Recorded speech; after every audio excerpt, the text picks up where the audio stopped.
Are you affected by addiction and struggling to find hope? You don't have to feel this way anymore. Welcome to the Peace We Crave. Find your freedom in addiction recovery with me, your host, Tanya D. There is hope.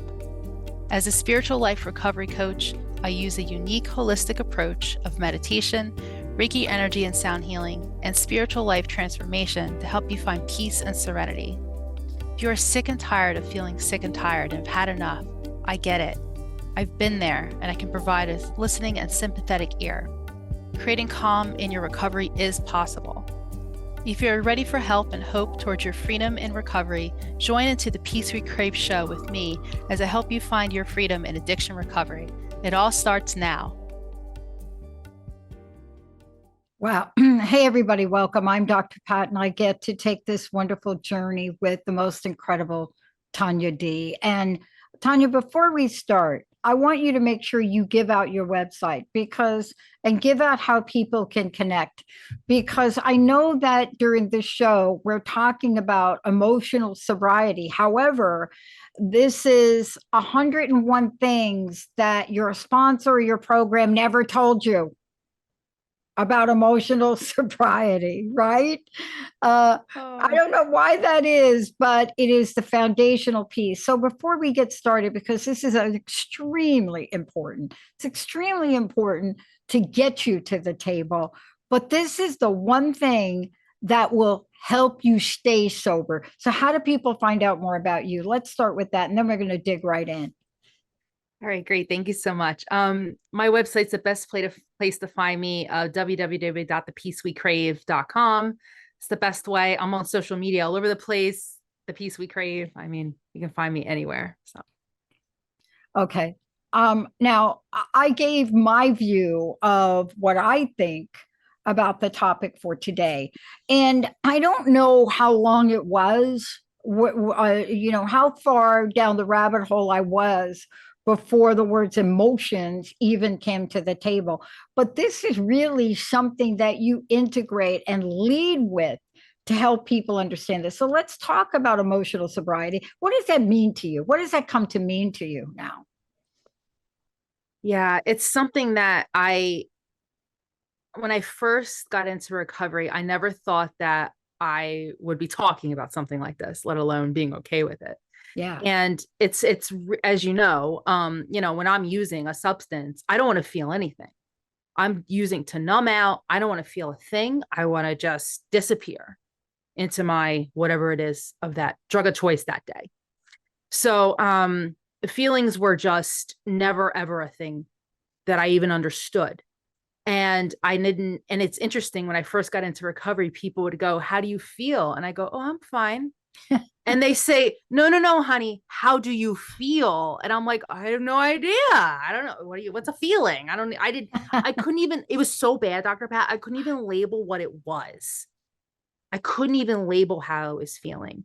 So for me, emotional sobriety, first and foremost was, what is this?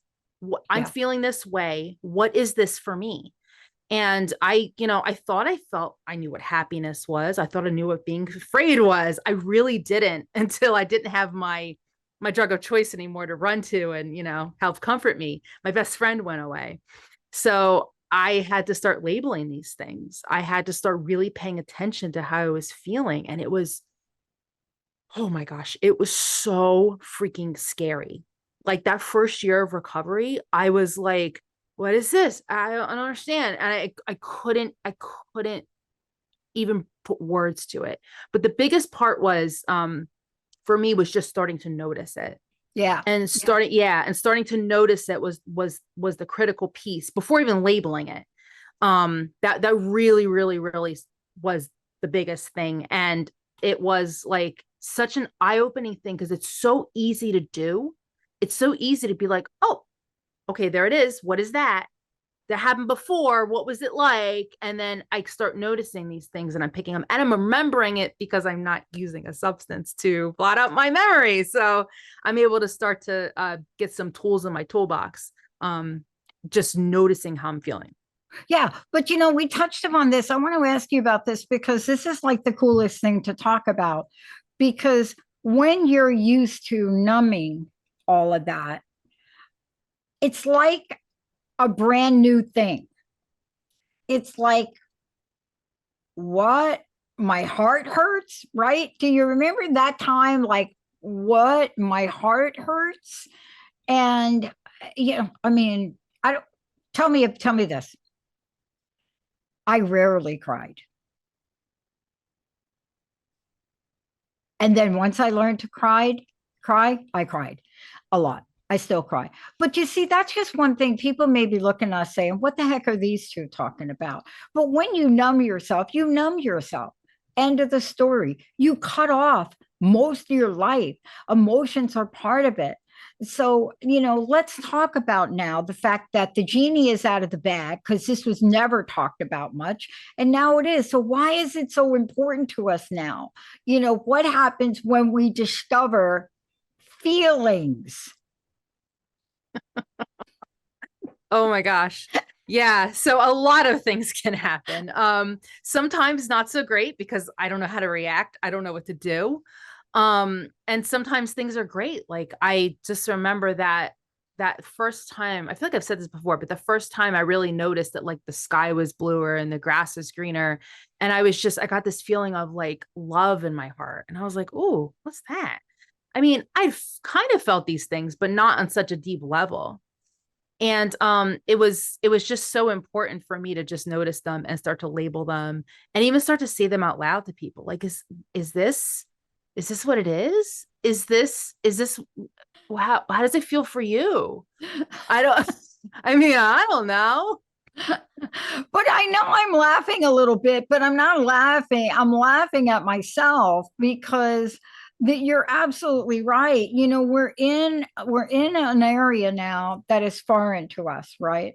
I mean, it reminds me of having this little 2.5-year-old over on the weekend. So I play ping pong as a sport, table tennis. So I think everybody knows, right?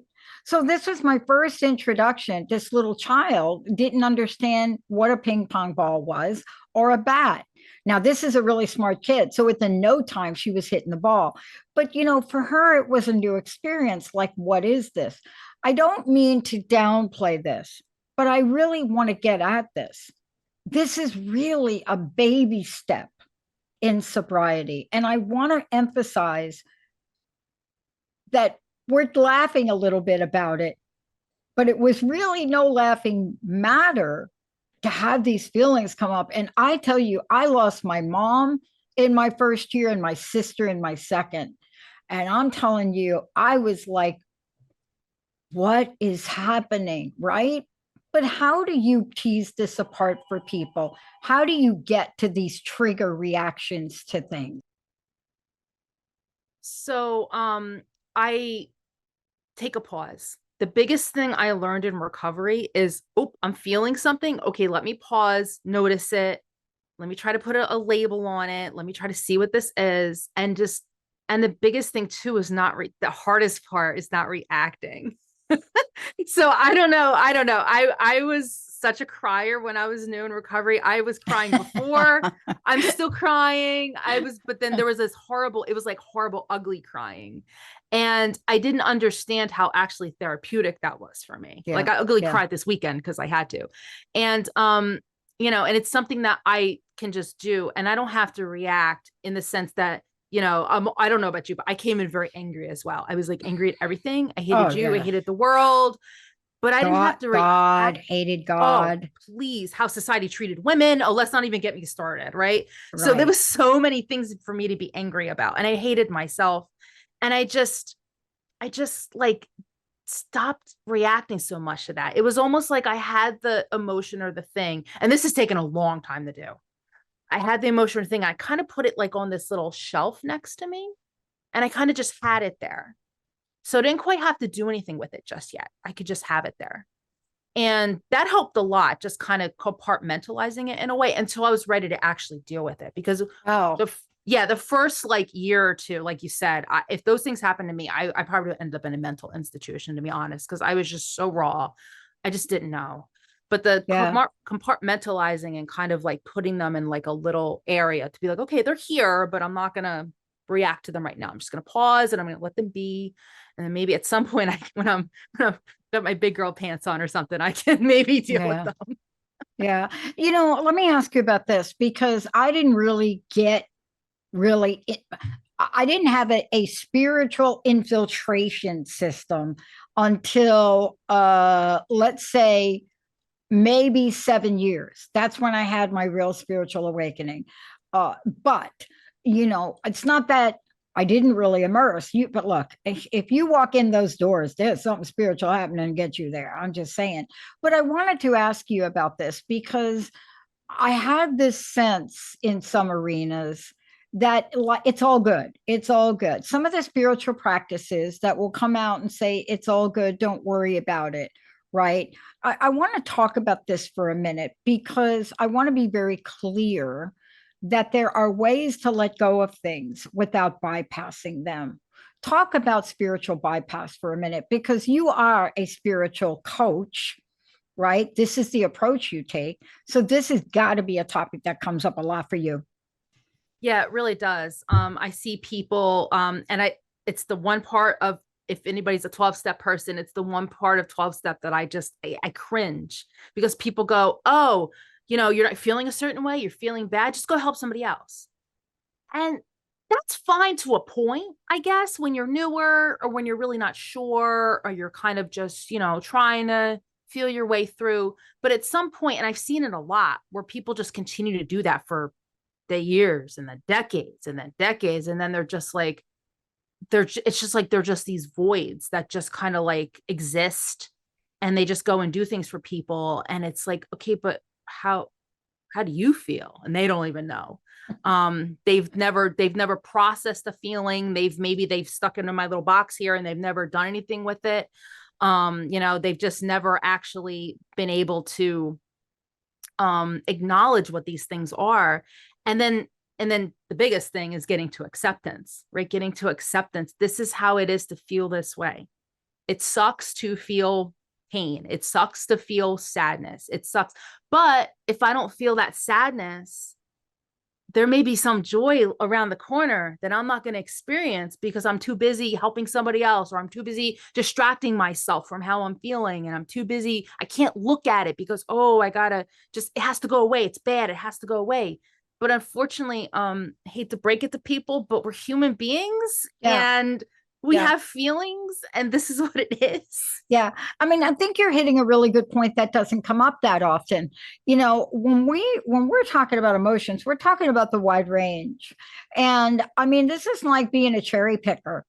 It's not like you're out there and you could say, I'm going to pick this today, but I'm not going to pick this because we've been doing that most of our lives. We're really good at that, aren't we? Right? Let me take the one that is going to make me feel all good. Let me just take that one as if the rest of the things don't exist. And, I remember this so clearly. See, something happens when you get sober. Let's talk about this because it's related to emotional sobriety. Something happens. And I wish you would explain this because the something that happened for me is I had a new pair of eyes. The rose colored glasses were off and I saw the world differently. I saw my life differently. Some of the things that I agreed to do never held up again. How about you? Yeah, I'm so glad you asked that because I was thinking about that the other day. I was yesterday I was actually at an expo, and these people, I'm so glad I was there. It was just a holistic thing, but I was the only person there with addiction related services. And these women come up to me, they go, "We have somebody who wants to kill herself."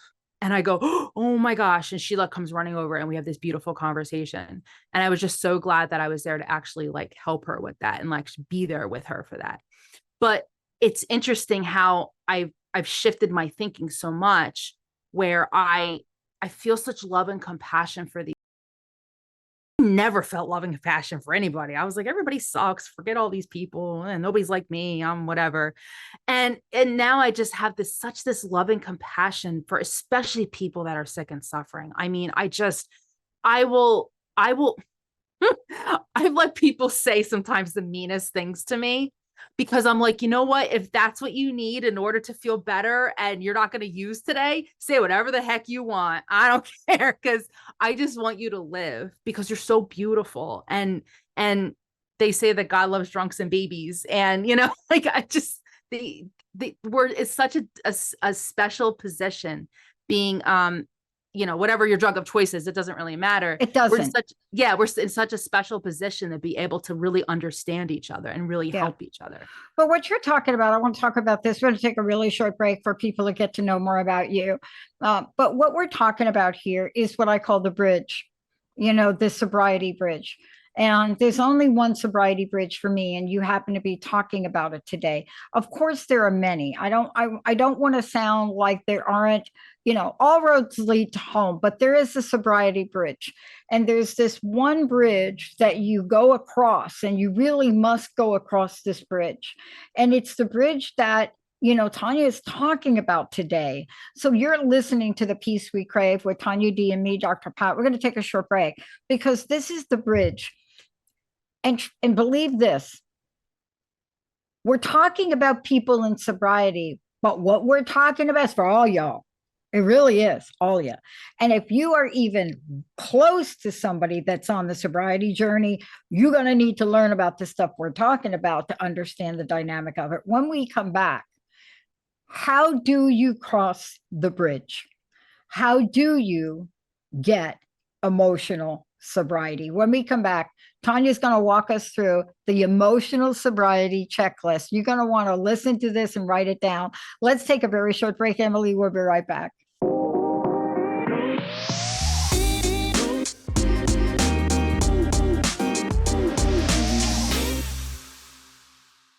Hey, everybody, welcome back. Before we go ahead, Tanya, I want you to, again, give out your website, social media group, and we're going to go through the emotional sobriety checklist, better known as the bridge. But when we go through it, people can come back here and listen to the show and work with you. How do they do that? What's the best way? My website, thepeacewecrave.com, and all social medias. I'm all over the place at the Peace We Crave. Okay. I call this the bridge. People call it other things. I have a friend that says I'm being very kind when I call this a bridge, because for them, it was not a bridge. It was like a foxhole. So take us through the checklist, if you don't mind. Oh my gosh, a foxhole. That's so interesting. Oh my gosh, right? I feel like mine too was kind of like a bridge with holes. Like I kept kind of falling down in the water and I had to get back up. Oh my God. Totally. So yeah, so this checklist. The first thing I have on here is accepting things as they are. That's a tall order. That is not something that happened to me overnight.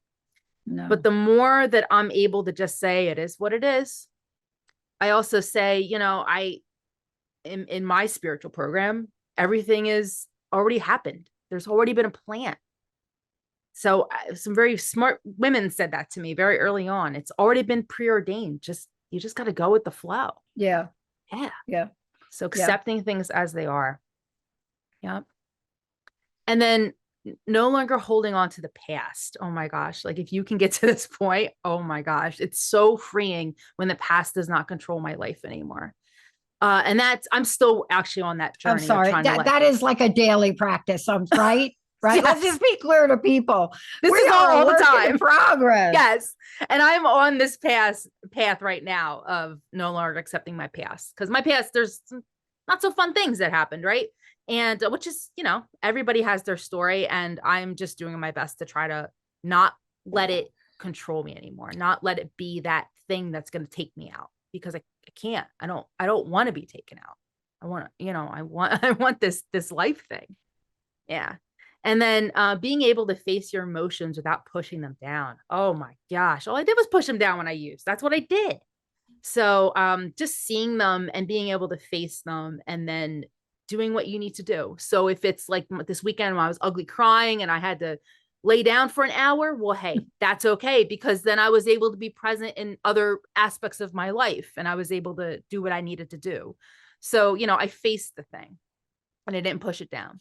And then that's perfect. That leads into the next one, not judging yourself for experiencing difficult emotions. I am the biggest critic of myself. I don't know about you, but I just will judge myself all day long. Yeah. And it's totally okay to go ugly cry and do what you need to do. And I'm not, I'm not hurting anybody. I'm taking care of myself.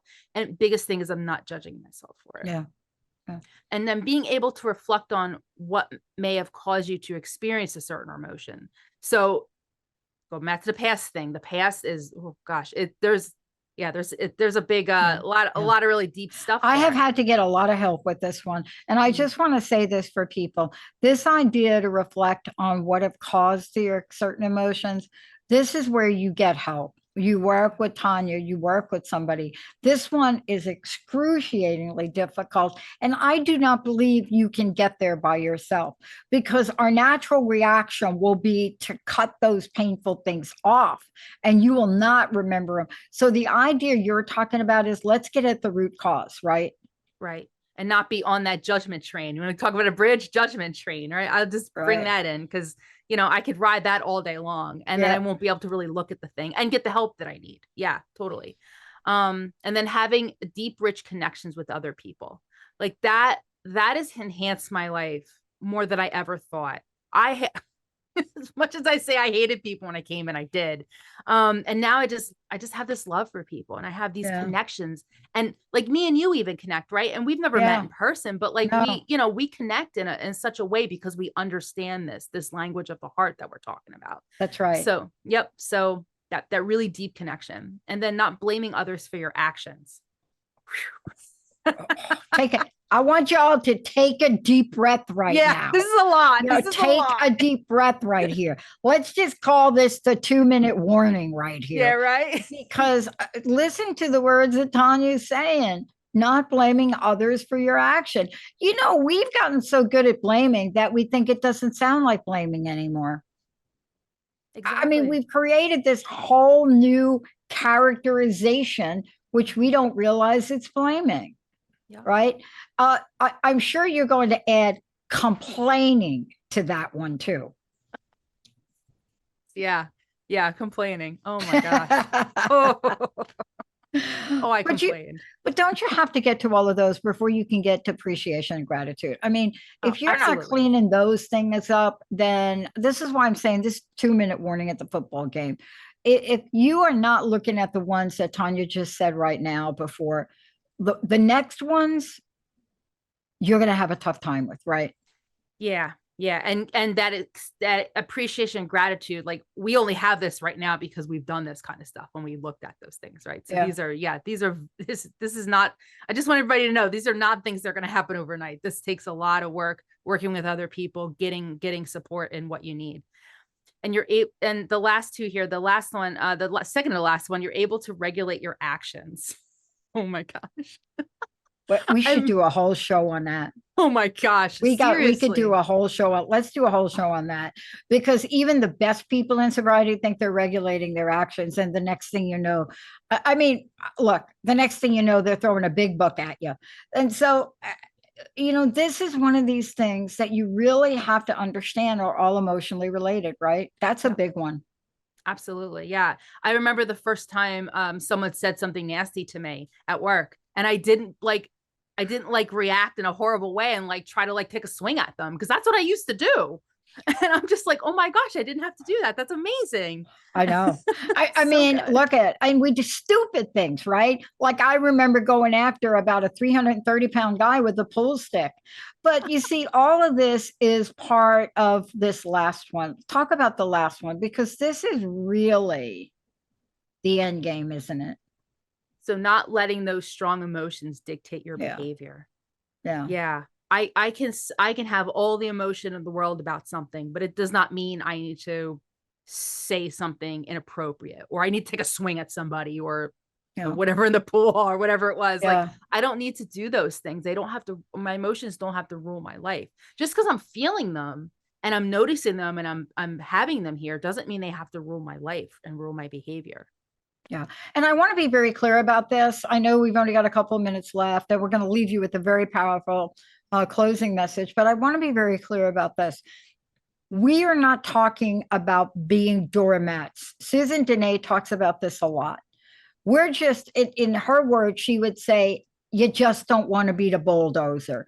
But you're not really talking about being a doormat, because that's something else you have to learn in sobriety, and it is emotionally related. Like, when do I let my codependence get so far down the rabbit hole that I can't speak up for myself? You see, and that's all strong emotions dictating your behavior in a way that people don't see very much, right? Because it's passive.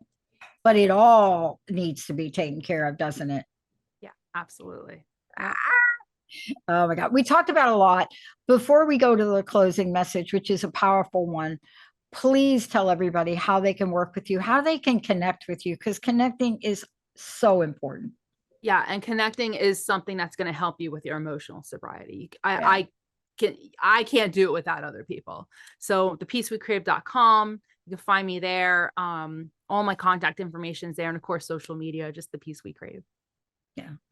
What's your personal message? What would you like to leave us with? And thank you for taking this topic on. What a great checklist.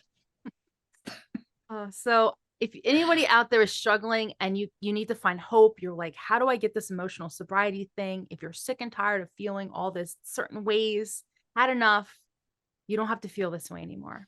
Join us and find peace and serenity in your addiction recovery. Yeah, I hope Tanya decides to have like an entire weekend retreat on this, because there's no better way to become and be vulnerable around this and heal than to do it with people that are on the same journey. It is one of the most critically important parts of sobriety. And it's my opinion, Tanya, I don't know how you feel.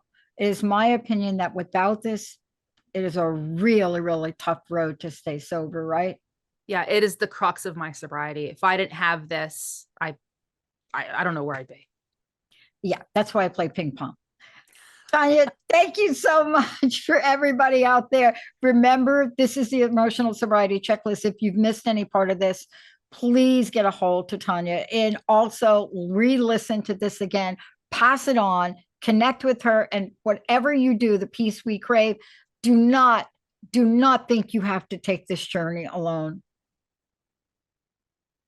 You don't. We'll see you next time. Thank you.